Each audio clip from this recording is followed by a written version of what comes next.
Porque Ele me amou, amo, multiplico, oro e reparto. Amo o próximo, multiplico os discípulos de Cristo, oro por aqueles que ainda não conhecem o amor de Deus e reparto com o próximo aquilo que eu tenho. Essa é a nossa tarefa. Esse é o resumo da obra missionária. Esse é o seu resumo como missionário onde você está. Amo, multiplico, oro e reparto. Se você fizer estas 4 coisas, você já está sendo um missionário do Senhor. Precisamos aprender isto, precisamos praticar isto. A Primeira Igreja Batista do Rio de Janeiro se sente honrada em receber vocês dentro do ministério desta igreja através do nosso culto e também através das programações semanais. Você pode ir acessando o site de nossa igreja em informativo semanal, ter todas as programações de todos os ministérios para que você possa escolher uma delas ou várias delas para participar deste ministério durante toda a semana. Pode isso? Outubro já está acabando. Começamos dias atrás missões nacionais, o mês de missões nacionais. Domingo que vem acabamos o projeto, a campanha Missões Nacionais. Entramos em novembro com algumas novas cenas em nossos cultos, novas programações. E em dezembro, já estamos nos programando para dezembro. Essa semana tivemos uma reunião de quase 3 horas com a equipe de edição dos cultos. No feriado tivemos essa reunião para que todas as coisas possam acontecer para abençoar você no mês de dezembro. Muita música natalina, muitas cenas natalinas, um culto abençoado no dia 25 e também um culto abençoado no dia 31, virada do ano. Já estamos trabalhando. Você que nos envia as sugestões, nos envia os conselhos para este culto e para as programações, a nossa equipe é muito grata a você. Pedimos desculpas a vocês que fazem o mesmo, enviando algumas sugestões, mas que a gente não consegue colocá-las em prática por conta de logística ou recursos ou qualquer outra impossibilidade. Nos perdoe, mas continue ativo mandando suas sugestões. Agradecemos aqueles que se juntam a nós. Esta semana aumentamos a nossa equipe com outras pessoas, formando outras equipes que ajudam a equipe de edição dos cultos a produzir estes momentos abençoadores. Aos nossos jovens, muito obrigado. 3 novos jovens estão se agregando a este projeto, cuidando destes cultos. Vocês 3 novos membros da equipe, muito obrigado pelo desafio de servir a nossa igreja. Juventude da PIB do Rio é um exemplo de serviço cristão. Assim sendo, sejam todos muito bem-vindos e tenhamos um culto abençoado e final de mês abençoado. Olá, família PIB-RJ. Nós somos a família Coelho. Estamos juntos daqui de casa, participando dos cultos online da nossa igreja. Eu sou Neilson. Eu sou Jucimara. Eu sou Caroline. Em Eclesiastes 3:1, nós lemos: tudo tem o seu tempo determinado, e há tempo para todo o propósito debaixo do céu. Esse é o tempo de ficarmos em casa. Mas, se precisar sair, evite aglomeração e use máscara. E lembrem-se, lave sempre as mãos ou use álcool gel.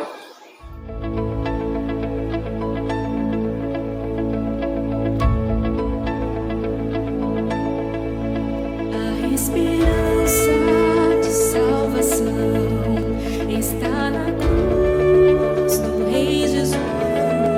Por sua graça encontro paz e ao perdido vida traz. Da escravidão me libertou, os meus pecados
Meus pecados Jesus levou, o que eu tenho e o que sou, eu dedico ao Deus de amor.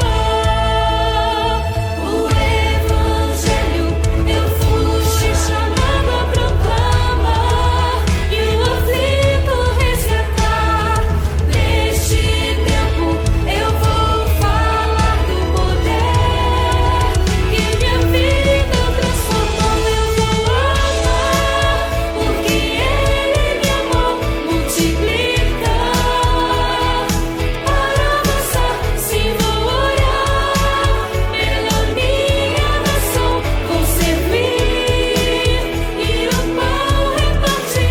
Eu vou amar porque Ele me amou, multiplicar para avançar. Sim, vou orar pela minha nação, vou servir e o pão repartir.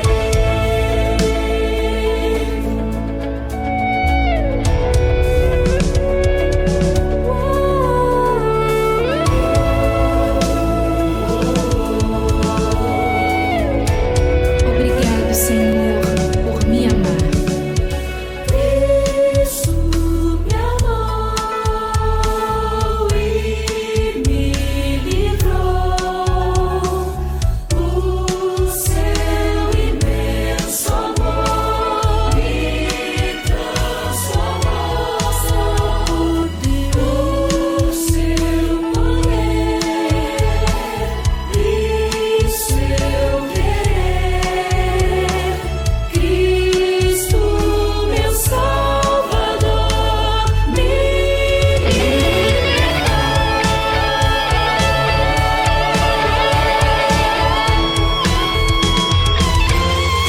eu vou amar porque Ele me amou, multiplicar para avançar. Sim, vou orar pela minha nação, vou servir e o pão eu vou amar porque Ele me amou, multiplicar para avançar. Sim, vou orar pela minha nação, vou servir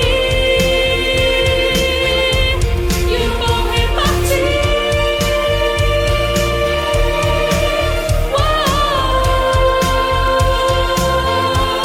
Eu vou amar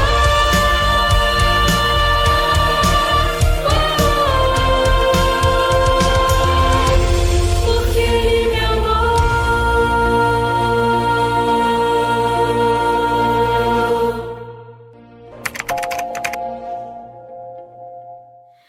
Feliz campanha, Primeira Igreja Batista do Rio de Janeiro. Aqui é a missionária Fernanda. Eu e meu esposo Diego, nós atuamos aqui no Lar Batista Davi Gomes, em Barreiras, na Bahia, já há 6 anos. Acredito que muitos de vocês já conhecem o trabalho que é realizado aqui, porque todos os anos vocês têm nos abençoado, têm abençoado as nossas crianças com a ceia de Natal, com presentes. Pode ter certeza que você tem feito a diferença aqui nesse projeto. Para aqueles que não conhecem, o Lar Batista Davi Gomes, ele é uma instituição de acolhimento para crianças e adolescentes em vulnerabilidade. Essas crianças, elas são encaminhadas até o lar através da vara da infância, da juventude e conselho tutelar. São crianças que por algum motivo foram retiradas da sua família, quando a família ela não tem condições de estar cuidando dessa criança e por isso ela precisa passar um período aqui com a gente. O Lar Batista ele já existe há 54 anos e tem abençoado a vida de muitas crianças e muitas famílias. As crianças elas moram aqui com a gente. Então nós precisamos todos os dias ter um cuidado especial em todas as áreas da sua vida, seja ela física, seja ela emocional, seja ela espiritual. Nós, como uma instituição cristã, nós entendemos que precisamos anunciar o nome de Cristo para essas crianças. Nós precisamos mostrar para elas que existe um Deus poderoso, que existe um Deus grande, que pode mudar e transformar toda a realidade pela qual elas estavam vivendo. E além desse acompanhamento com a criança, nós também fazemos um acompanhamento com a família, porque nós entendemos que a família é um projeto de Deus, é um presente de Deus para as nossas vidas, e nós precisamos cuidar daquilo tão precioso que Deus ele nos deu. Então nós acompanhamos as famílias para que as famílias se reestruturem e essa criança possa voltar a morar com a família. Nós temos vivido muitos milagres, nós temos vivido muitas experiências incríveis com Deus neste lugar. Nossas crianças têm aprendido que elas precisam orar, que elas precisam acreditar nesse Deus poderoso que pode mudar toda essa realidade. E você faz parte de tudo isso. Você que tem orado, você que tem ofertado, pode ter certeza que a sua oração e a sua oferta tem chegado aqui no Lar Batista Davi Gomes. E eu não poderia deixar de agradecer a essa igreja por todos os anos abençoar as nossas vidas e abençoar a vida das nossas crianças. Que Deus ele abençoe vocês, que Deus ele abençoe essa igreja. Pastor, que Deus ele direcione o Senhor em tudo que o Senhor fizer. E que o Senhor abençoe a sua vida, querido irmão. E vamos juntos fazer uma grande campanha para que a gente possa alcançar muitas outras crianças para a glória de Deus. Deus abençoe. Olá, irmãos. Estamos no pleno mês de outubro, Missões Nacionais. E a minha oração será para os missionários e pelos membros de nossa igreja que se encontram doentes. Mas, primeiramente, quero deixar com vocês o versículo que se encontra em Isaías 41:10. Não fiquem com medo, pois estou com vocês. Não se apavorem, pois eu sou o seu Deus. Eu lhes dou força e os ajudo. Eu os protejo com minha forte mão. Oremos por Alfredo Pina, Andréa dos Santos, Antônia Guimarães, Auricé Cláudio Dias de Santana, Beti Lacerda, Campos Duarte Siqueira, Celida Maceno, Clóris Pacheco, Eduardo Alves Lopes, Elias Ângelo, Eunice Oliveira Santana, Gerimar Alencar, Hilda dos Santos, Ieldo Torres, Isabel Amélia Salles, Israel de Souza, Jefferson Silva, Joaquina Anjos, José Lima da Conceição, José Vaz de Melo, Lia dos Santos, Licínia e Paulo Moreira, Marçal de Souza Sampaio, Maria Ermelinda, Maria Gomes de Melo, Maria José Ribeiro, Maria Machado, Martinha Rabelo, Regina Lúcia Dias, Ruth Mascarenhas de Lima, Selma Ferreira Freitas, Silas Soares Santos, Tereza Cristina. Oremos.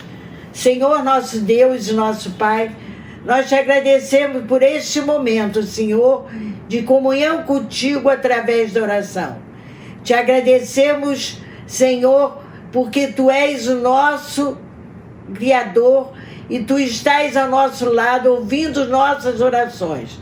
E nesse momento, entrega ao Seu trono de graça a cada pessoa, membro da nossa igreja que se encontre doente, Senhor, que Tu acampe ao redor de cada um deles, dando-lhe conforto necessário nesse momento de dor. Esteja também, Senhor, com cada cuidador que tenha o carinho e a atenção para com essas pessoas doentes. Continue abençoando, Senhor, sendo os médicos dos médicos para cada um deles com seus problemas de saúde. E agora te suplicamos também, Senhor, por cada missionário nesse extenso Brasil, que é a nossa querida terra. Que Tu acampe a cada um deles, guardando-os, livrando de todo mal e de todo perigo. Que eles possam, Senhor, estar falando da Sua palavra a cada canto de nosso Brasil. Continue abençoando, guardando-os e estando com cada um deles. É o que te peço e te agradeço, em nome de Jesus. Amém. Eu desejo convidar você para a leitura de Atos capítulo 16, versículos de 9 a 15. Diz assim a palavra do Senhor. De noite, Paulo teve uma visão. Nela, em pé, um homem da Macedônia suplicava-lhe: vem para a Macedônia e ajuda-nos. E quando ele teve essa visão, logo procuramos partir para a Macedônia, concluindo que Deus nos havia chamado para lhes anunciar o Evangelho.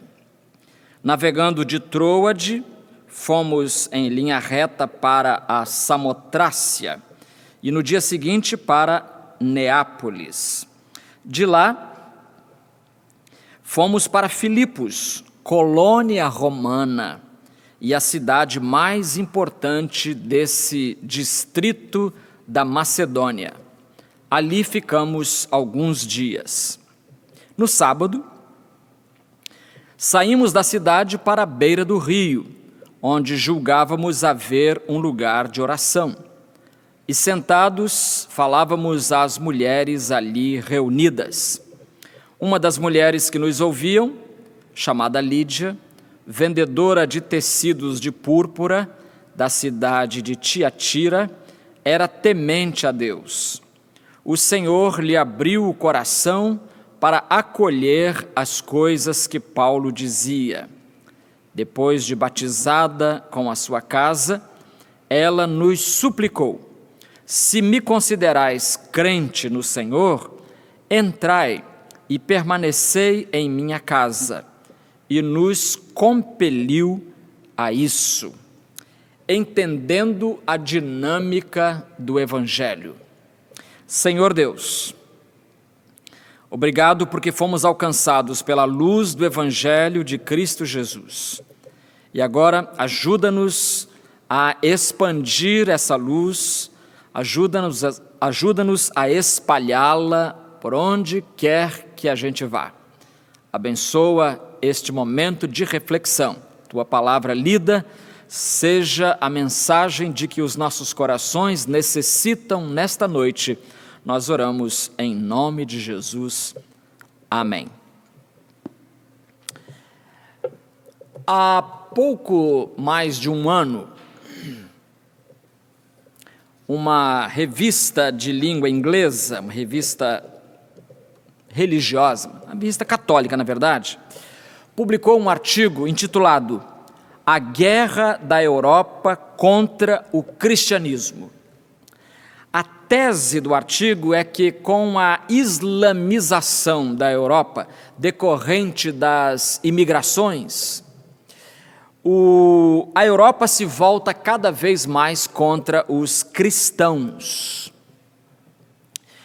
E uma parte do artigo dizia o seguinte: a hostilidade ao cristianismo agora é tão generalizada que não é exagero falar de uma guerra contra os cristãos. Na verdade, a guerra da Grã-Bretanha ao cristianismo é o título de um artigo recente de 14 páginas tem o nome do autor, do Instituto tal. E aí conta que em 2016 o Ministério da Justiça rejeitou um pedido de asilo de um iraniano convertido ao cristianismo, alegando que o cristianismo não é uma religião de paz. E vai por aí. E você deve estar acompanhando essa crise espiritual que a Europa atravessa. A meu ver, a Europa está cuspindo no prato em que comeu. Por quê? Porque ela foi construída, ela foi moldada sobre os fundamentos da doutrina cristã, sobre os fundamentos da ética cristã. Tudo começou em torno do ano 52, mais ou menos o ano 52 da nossa era, quando Silas e Paulo, missionários da igreja, foram realizar a chamada segunda viagem missionária. E nessa viagem eles chegaram a Filipos. E da narrativa que nós lemos, todo o capítulo 16, fica evidente que o Evangelho é esperança de paz, é esperança de libertação, é esperança de reconciliação e de transformação. Então, da chegada do Evangelho à Europa, aprendemos que o Evangelho é, primeiramente, inclusivo, depois veremos que ele é imutável e, por fim, veremos que ele é inexplicável. Então, em primeiro lugar, o Evangelho é inclusivo. O nosso texto começa mostrando Paulo tendo uma visão. E Paulo está na região que hoje seria a Turquia, e ele está querendo ir para a Bitínia, que é o noroeste da Turquia, mas ele tem uma visão, e nessa visão, de noite, diz o versículo 9, que de noite Paulo teve uma visão, e nela um homem em pé, um homem da Macedônia, suplicava-lhe: vem para a Macedônia e ajuda-nos.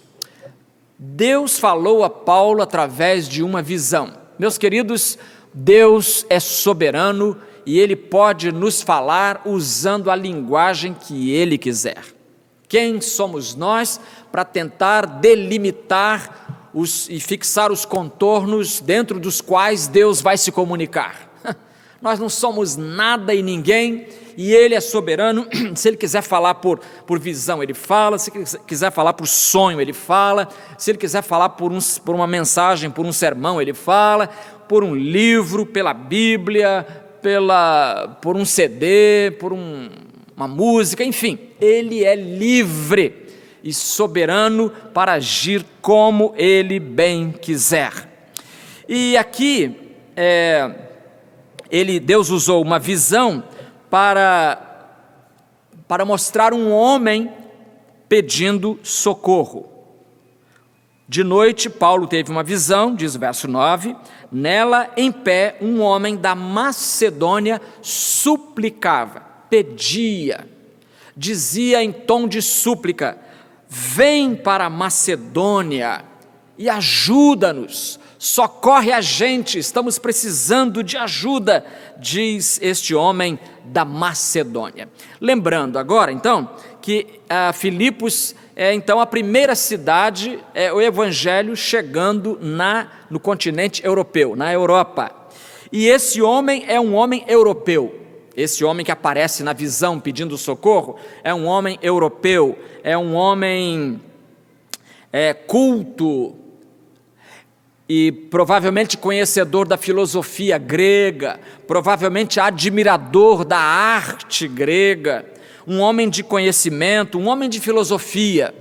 E um comentarista da Bíblia diz o seguinte: embora o homem da Macedônia representasse toda a cultura, toda a inteligência, toda a religião e conquistas da civilização grega, ele estava espiritualmente falido. E aqui o Evangelho se volta para a Europa. Meus queridos irmãos, até hoje a cultura grega é admirada, porque é considerada uma das culturas mais avançadas do mundo. No entanto, aquilo que satisfazia as necessidades do intelecto não satisfazia, porque não satisfaz ainda hoje, as necessidades do coração. O ser humano, você e eu, nós temos dentro de nós uma fome de coisas eternas. E esse homem, pedindo socorro a Paulo e Silas, ele é um exemplo de como essa fome aperta e nós pedimos socorro à palavra de Deus. E a Bíblia diz que Paulo e Silas obedeceram, verso 10 diz que eles procuramos partir, obedeceram, e partir para Macedônia, concluindo que Deus nos havia chamado para lhes anunciar o Evangelho. Paulo e o Evangelho estavam tão vitalmente unidos que uma porta aberta para o Evangelho era uma porta aberta para Paulo, e uma porta aberta para Paulo era uma porta aberta para o Evangelho, vitalmente unidos assim. E Evangelho é justamente isso. Evangelho é boa notícia para todos, sejam eles pobres ou ricos, sejam eles analfabetos ou filósofos, cientistas, não importa, judeus, não importa, não importa. O Evangelho não discrimina. Os eventos deste texto, deste capítulo, se realizam, se passam em Filipos. E a Bíblia diz aqui que Filipos era uma colônia grega, né? Uma colônia romana, aliás. De lá fomos para Filipos, versículo 12, colônia romana, e a cidade mais importante desse distrito da Macedônia. Essa expressão colônia romana aqui tem um sentido, ela não está aqui por acaso.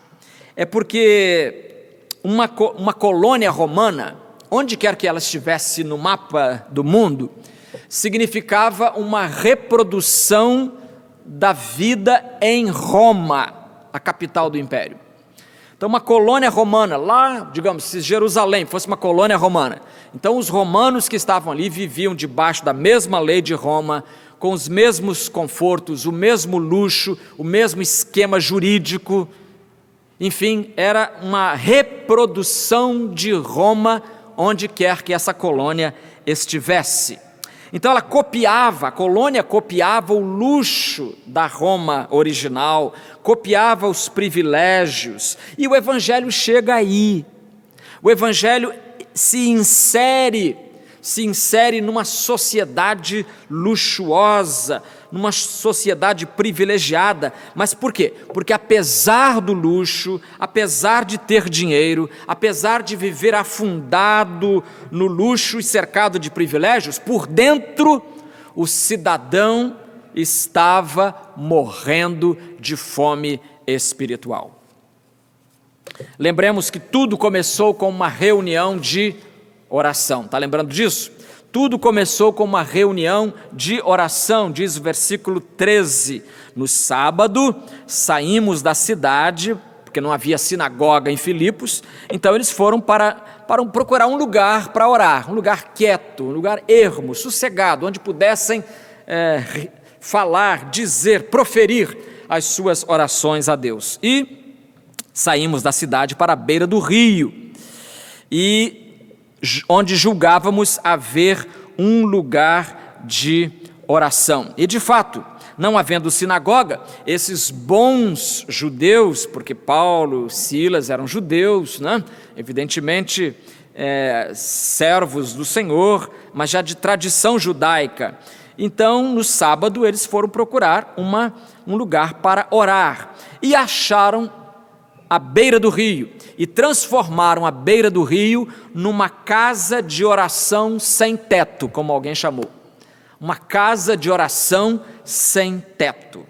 E aí no versículo 13 diz, a parte B, e sentados falávamos às mulheres ali reunidas. E sentados falávamos às mulheres ali reunidas. Peraí. Eu entendi direito? Você ouviu direito? Paulo está dizendo, Lucas está registrando que eles falavam a mulheres. Isso é o fim do mundo. Isso é o fim do mundo. Um judeu que foi fariseu, que nem Paulo diz em Filipenses 3,5, ele diz que foi zeloso, fariseu. Um fariseu agora falando, se dirigindo a um auditório feminino. Que milagre é esse?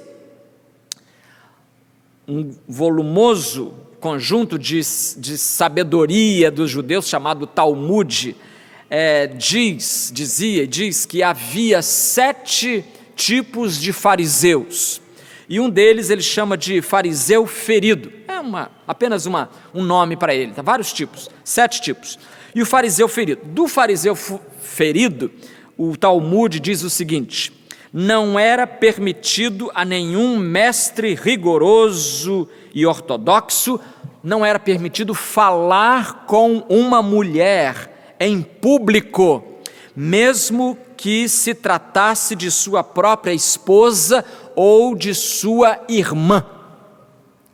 É esposa, é irmã, mesmo assim a intimidade fica lá em casa. Na rua, o homem não dirige a palavra à mulher. Estes fariseus, diz o Talmud, foram ainda mais longe, nem sequer se permitiam olhar a uma mulher na rua.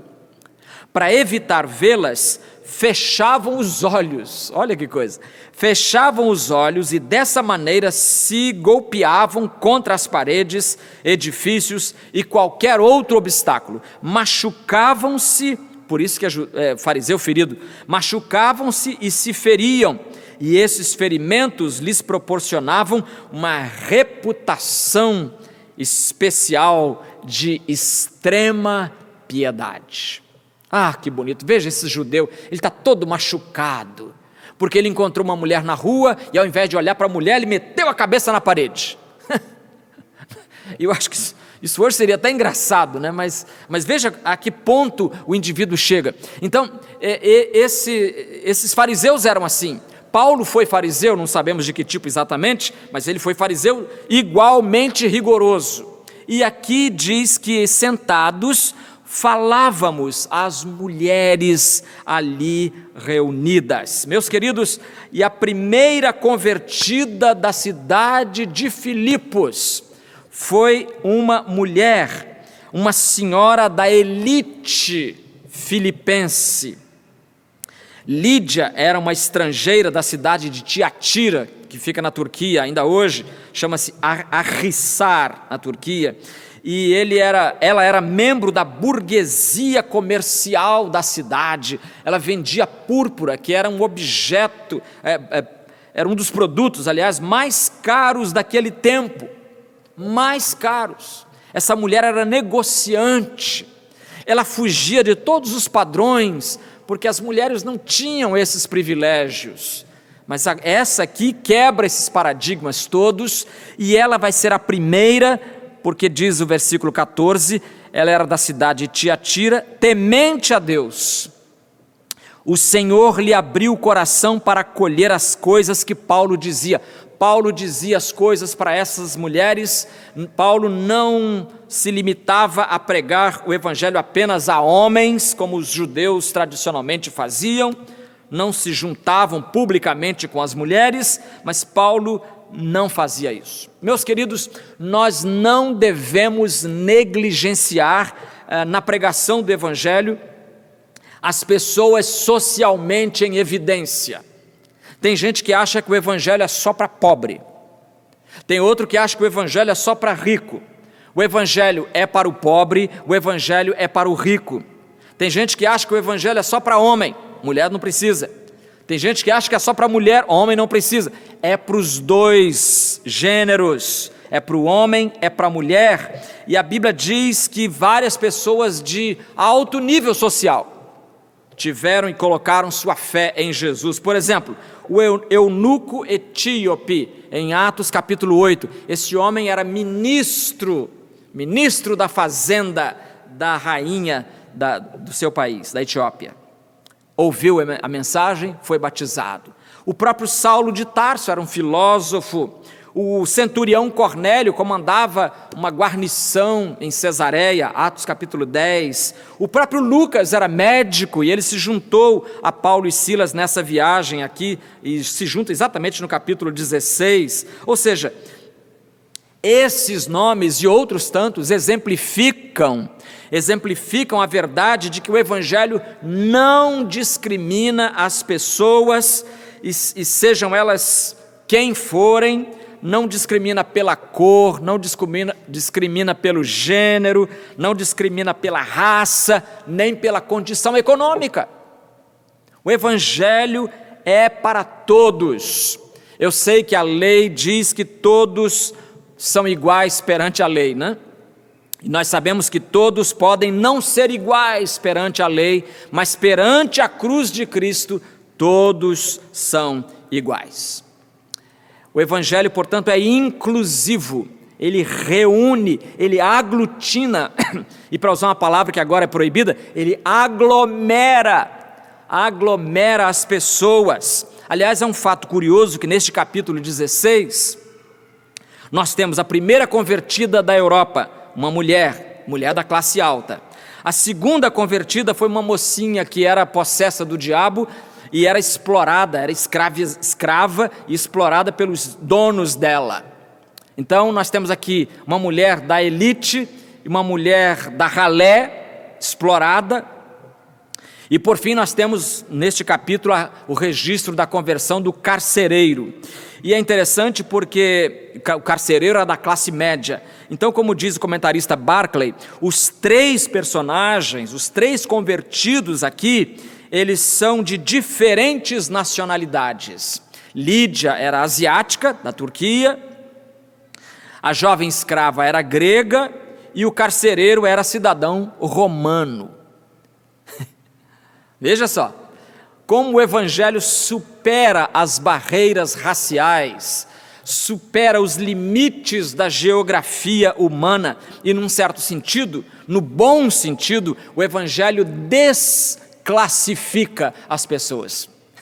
Desclassifica no melhor dos sentidos, acaba com essa história de classes e resolve juntar todo mundo. Inclusivo, o Evangelho é inclusivo. Em segundo lugar, o Evangelho de Jesus é imutável, imutável.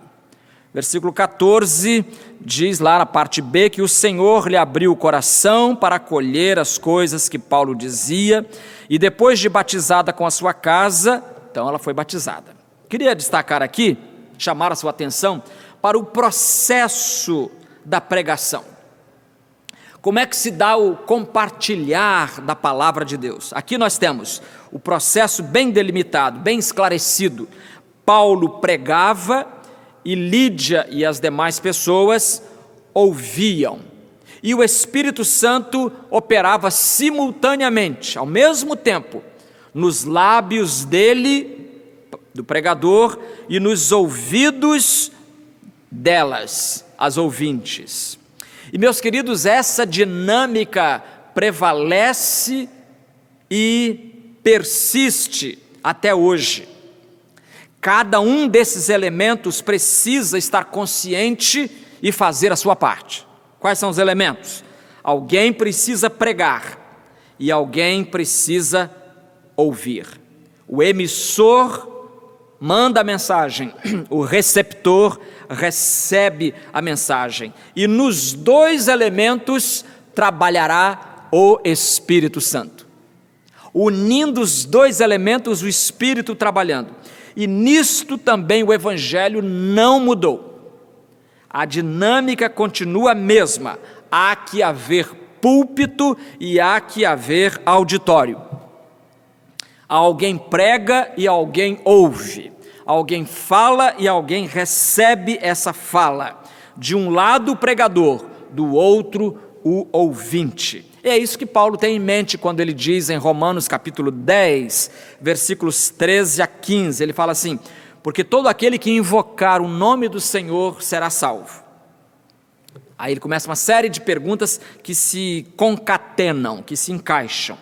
Como, pois, invocarão aquele em quem não creram? E como crerão naquele de quem não ouviram falar? Aqui entra a pregação. E como ouvirão se não há quem pregue? E como pregarão se não forem enviados? Assim como está escrito: como são belos os pés dos que anunciam coisas boas. Os pés de Paulo e Silas eram belíssimos, porque levam a Filipos, a primeira cidade da Europa, levam as boas novas do Evangelho. Lídia, a seu turno, ouviu essa mensagem e a Bíblia diz que ela se uniu à igreja de Cristo, porque depois, diz o versículo 15, depois de batizada com a sua casa. Então ela ouviu, creu e foi batizada. Foi batizada. Foi batizada depois da conversão, não antes. Porque depois da conversão vem o batismo. Então primeiro vem a fé, a conversão e o batismo. O batismo. Veja que Lídia era uma senhora comerciante, ela não era um bebezinho que os pais dela levaram para ser batizada. No Novo Testamento, apenas os convertidos são batizados, porque eles mesmos solicitam o batismo. E o Evangelho não mudou, essa dinâmica do Evangelho continua sendo a mesma. De tal forma, meu querido amigo, de tal forma que se você deseja unir-se à igreja de Cristo, primeiramente creia no Senhor e depois seja batizado em nome do Pai e do Filho e do Espírito Santo. Inclusivo, imutável, e em terceiro e último lugar, o Evangelho é inexplicável. Inexplicável. A inexplicabilidade do Evangelho se deve à sua própria natureza sobrenatural. Como é que você vai explicar o sobrenatural? Como é que você vai explicar uma virgem dar à luz? Sobrenatural. Como é que você vai explicar a descida do Espírito Santo e capacitar aqueles homens medrosos para se tornarem corajosos? Explica isso. Não tem explicação. Porque o sobrenatural não tem explicação. E decididamente o Evangelho é algo sobrenatural. Nós poderíamos parodiar Jesus quando disse perante Pilatos: o meu reino não é deste mundo. João 18:30, o meu reino não é deste mundo. O Evangelho não é deste mundo. O Evangelho não é deste mundo. Como explicar, por exemplo, olha só, as coisas inexplicáveis do Evangelho.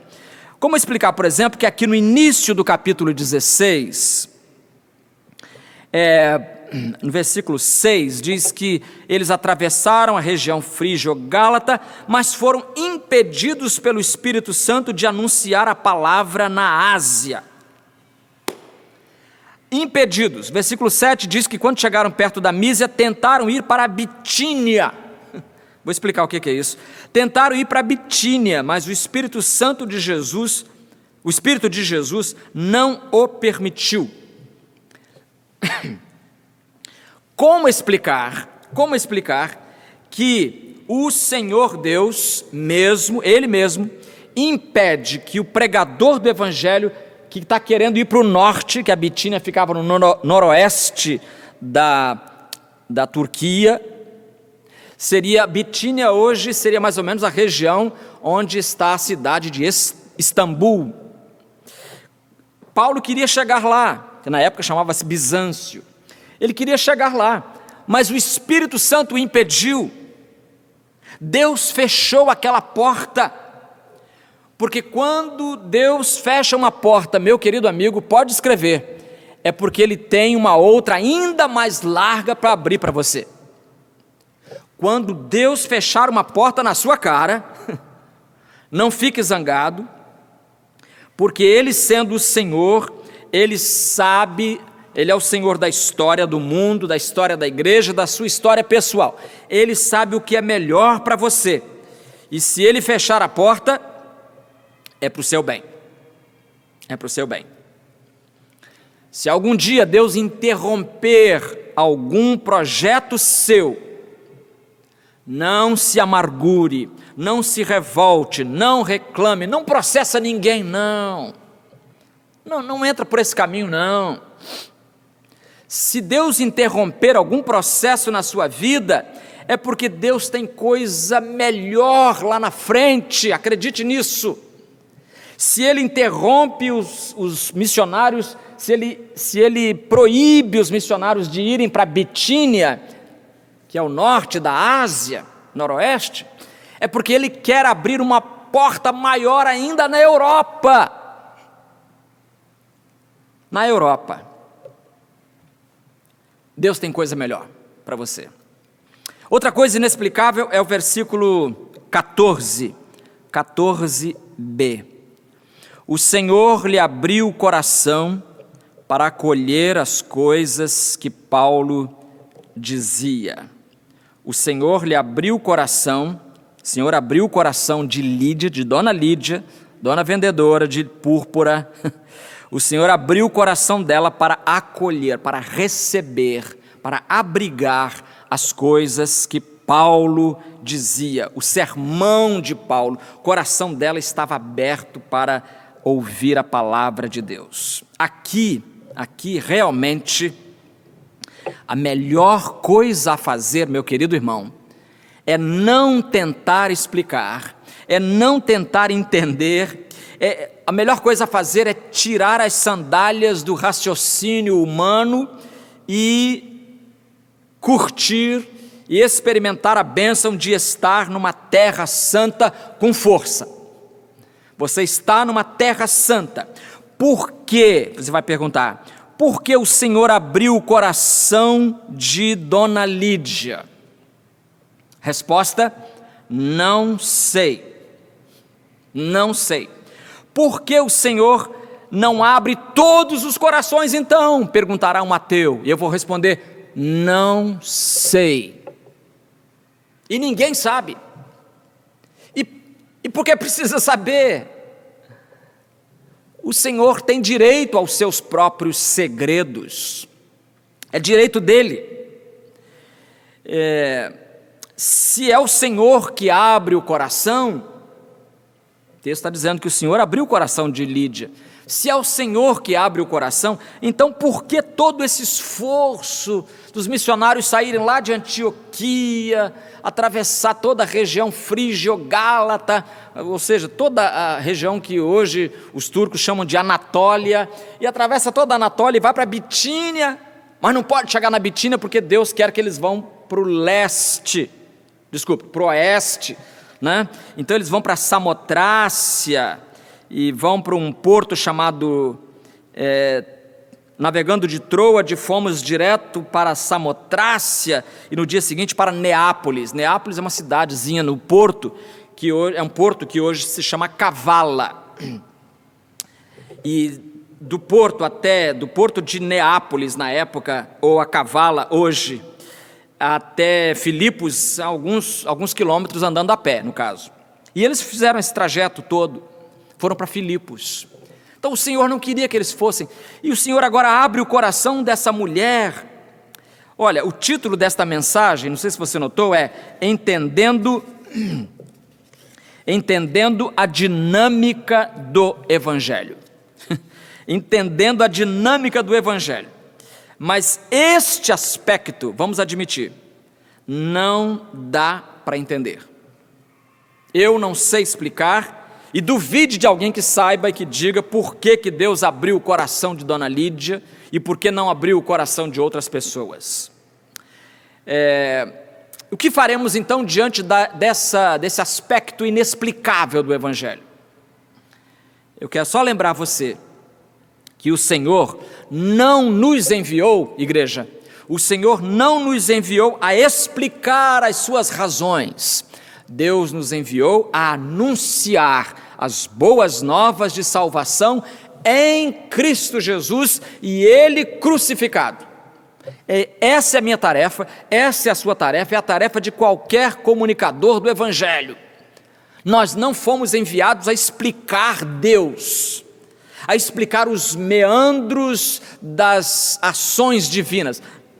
Ele é Senhor, nós somos servos. Ele, como Senhor, nos dá uma mensagem e nós saímos para transmitir. Nós pregamos, o ouvinte recebe e o Espírito Santo é que faz a mediação. Essa é a dinâmica. Essa é a dinâmica e nós não podemos alterar essa dinâmica sem prejuízo do Evangelho. Para terminar, o que aconteceu com Lídia? O que aconteceu com Lídia foi que o Senhor abriu o coração dela, ela foi batizada com toda a sua casa e depois ainda levou os missionários para casa, tirou do hotel e levou para a sua própria casa. Nos compeliu, nos obrigou a fazer isso. E botou a gente na parede, dizendo, se vocês me acham crente, então vão para a minha casa. Não vão dizer que ela não é crente? Então, eles acabaram indo para a casa dela. O que aconteceu com Lídia pode e deve acontecer com você também, querido amigo. O que aconteceu com Lídia pode e deve acontecer com você também. Peça nesta hora que o Senhor abra o seu coração para que você seja cheio da presença de Deus, para que você receba a palavra que salva e conduz à vida eterna. O apóstolo Paulo, em 2 Timóteo, capítulo 1, versículo 10, diz, falando da graça, a graça agora se manifestou pelo aparecimento de nosso Salvador Jesus Cristo, ou Cristo Jesus, que destruiu a morte e trouxe à luz a vida e a imortalidade pelo Evangelho. Creia em Jesus e você será salvo. Senhor, nós te louvamos porque colocas à nossa disposição as palavras que contêm e que nos conduzem à vida eterna. E nós sabemos e concordamos com Pedro que só Tu tens essas palavras. Então ajuda-nos, Senhor, a disseminá-las, a proclamá-las, a anunciá-las a todas os nossos conhecimentos, nossos amigos, nossos vizinhos e nossos parentes. Salva, Senhor, alguns. Abre o coração, Senhor, dessas pessoas que estão ouvindo nesta hora a Tua palavra. Eis a nossa prece, em nome de Jesus. Amém.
Antes de encerrar este culto, nós queremos agradecer a você também, a sua companhia nesta noite. Muito obrigado por cultuar conosco e queremos convidá-lo para a próxima quarta-feira, 19h30, neste mesmo canal, aliás, num outro canal, mas ligado a este, a transmissão do culto a partir da nossa residência.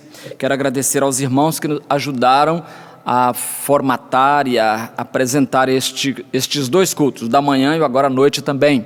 Lá na SECOM, Secretaria de Comunicação, nós temos os irmãos Luiz Persiliano, Luciana Persiliano, casalzinho que fica na cabine, gravando, enfim, colocando as legendas dos textos bíblicos, enfim, fazendo um trabalho extraordinário, e eu não tenho palavras para lhes agradecer. Também o Carlos Roberto da Silva e também o irmão Gandhi e a Raíssa, que trabalha na arte. Deus abençoe os irmãos da Secretaria de Comunicações. Também quero agradecer ao Ministério de Música, na pessoa do ministro Eduardo Transcoveski, que planeja o culto e faz todas essas partes todas comporem um todo só. E depois que ele faz isso, ele manda para o Felipe, que faz a montagem técnica. Muito obrigado também ao Felipe de Matos. Obrigado também ao irmão João Marcos Sorém, que nos ajuda na gerência administrativa. A irmã Marlene Vasconcelos cuida das nossas flores, e essas flores estão cada dia mais bonitas aqui. Deus abençoe a essa irmã, abençoe a todos os irmãos também. Queremos lembrar aos irmãos que o santuário continua fechado. Nós ainda não temos previsão para abrir para os cultos, então continuemos orando, continuemos pedindo vacina, e o vírus continua matando gente. Agora há pouco recebi a comunicação do passamento de uma senhora, não era membro da igreja, mas a irmã dela é membro da igreja, a irmã Diná Pires de Souza, e nós queremos estender à irmã Diná as nossas condolências em nome de toda a igreja. Uma comunicação dela, e ela nos encaminhou a comunicação que vem da Convenção Batista Meio Norte do Brasil. Diz assim: a Convenção Batista Meio Norte do Brasil, nesta data de hoje, comunica a toda a comunidade batista o falecimento da missionária Yara Pires de Souza. Yara, irmã da irmã Diná. Diná é da nossa igreja, não é, como eu disse. Nascida em Landri Sales, Piauí, mas sempre dedicou sua vida na obra missionária no estado do Maranhão. Morava há mais de 30 anos na cidade de Buriti Bravo, Maranhão, mas Deus a presenteou com uma voz soprano de chegar agudamente em nossos corações. Sempre teve prazer em formar grandes corais nesta convenção. Que Deus continue abençoando ricamente a sua obra através de vários filhos na fé que esta grande desbravadora do Evangelho deixou no Piauí e no Maranhão. Nossos profundos sentimentos aos familiares. A irmã Diná me encaminhou essa comunicação oficial da Convenção Batista Meio Norte. Então, que o Senhor console o coração da irmã Diná Pires. Nós vamos orar encerrando este culto e pedindo ao Senhor que nos dê uma semana de vitórias. Eterno Deus, nós bendizemos o Teu nome, porque és o Deus que supres todas as nossas necessidades. Obrigado, porque em Jesus todas elas são supridas de forma satisfatória. Agora pedimos que nos leves para mais uma semana de atividades, protegidos, ó Deus, do mal deste vírus, protegidos, ó Deus, do mal que as pessoas possam produzir no dia a dia. Guarda os nossos corações de pecarem contra Ti, guarda-nos também da violência dos seres humanos e ajuda-nos a encontrar, Senhor, o remédio, a vacina contra o coronavírus. E que brevemente todas as igrejas estejam novamente abertas, todo o comércio, a vida possa voltar ao normal e as pessoas se rejubilem por estarem vivas e ativas. Ó Senhor, muito obrigado por tudo. Nós bendizemos o Teu nome pela vida da missionária Yara Pires de Souza. Obrigado porque ela viveu muitos dias servindo o teu santo nome, anunciando o evangelho a toda criatura por onde passou. Guarda sua irmã Diná e todos os demais familiares debaixo da tua proteção. É a nossa oração em nome de Cristo Jesus. Amém.